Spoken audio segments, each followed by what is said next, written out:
남들에게 사랑받기 위해 애쓰느라 정작 가장 따뜻하게 안아줘야 할 나를 홀로 웅크리게 둔 적 있지 않으신가요? 옅은 어둠을 밀어내고 찾아오는 다정한 첫 햇살처럼 우리 마음의 닫힌 문도 조심스레 열어보려 합니다.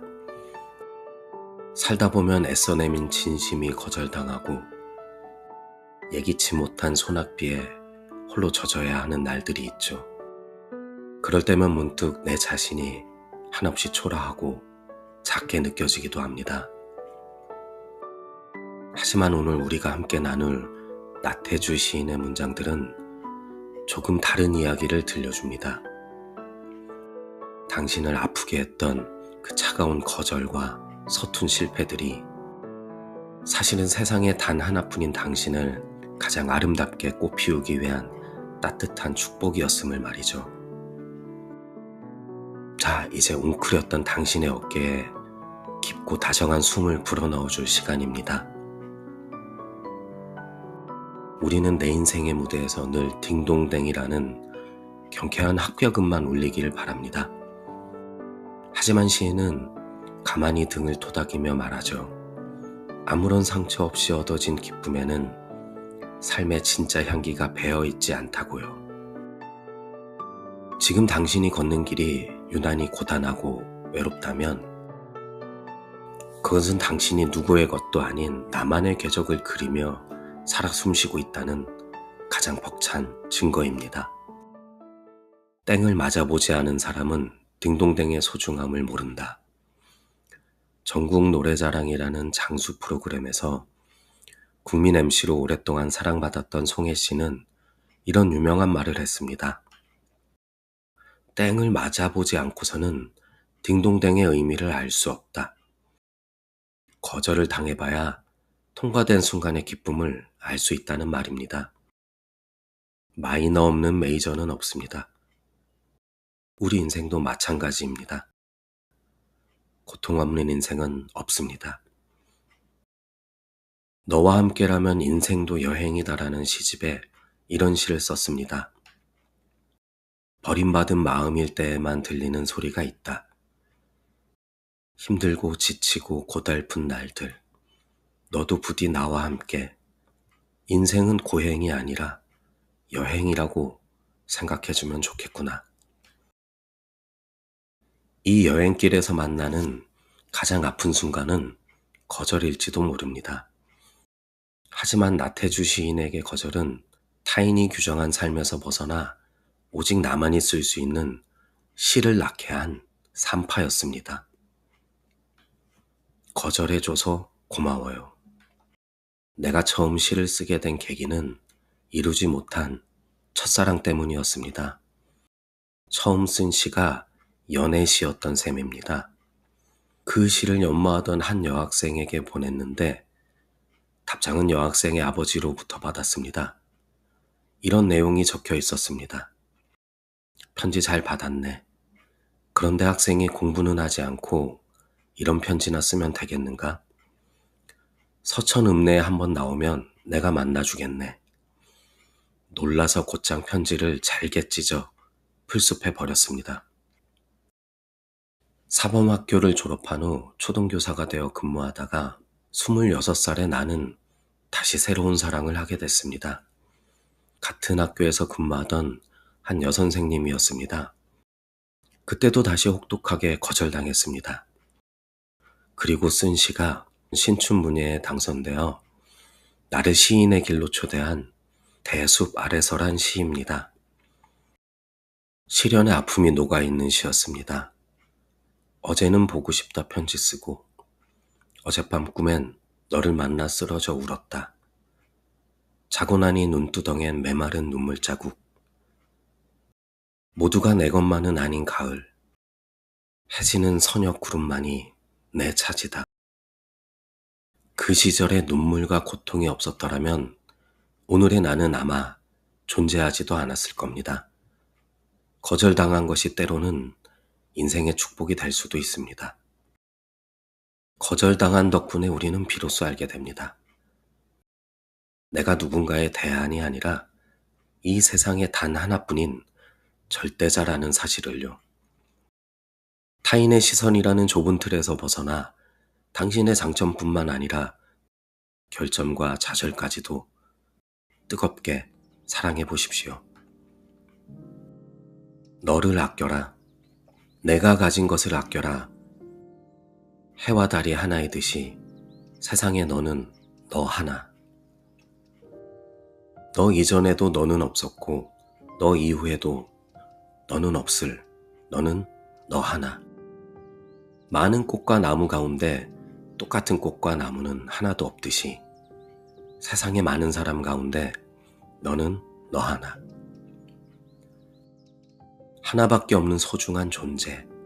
세상에 그 무엇을 주고서도 너와 바꿀 순 없다.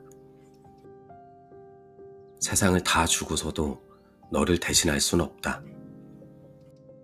세상의 어떤 값진 것으로도 너를 얻을 수는 없다. 내가 가진 것을 아껴라. 너의 결점과 너의 장점, 너의 좌절과 너의 승리, 너의 뜨거움과 그리움, 너의 깨끗함을 아껴라. 때로는 남들이 가지 말라는 길에 마음이 가고 하지 말라는 일에 더 큰 열망을 느끼기도 합니다. 그것은 방황이 아니라 당신의 영혼이 살아있다는 증거, 즉 그리움입니다.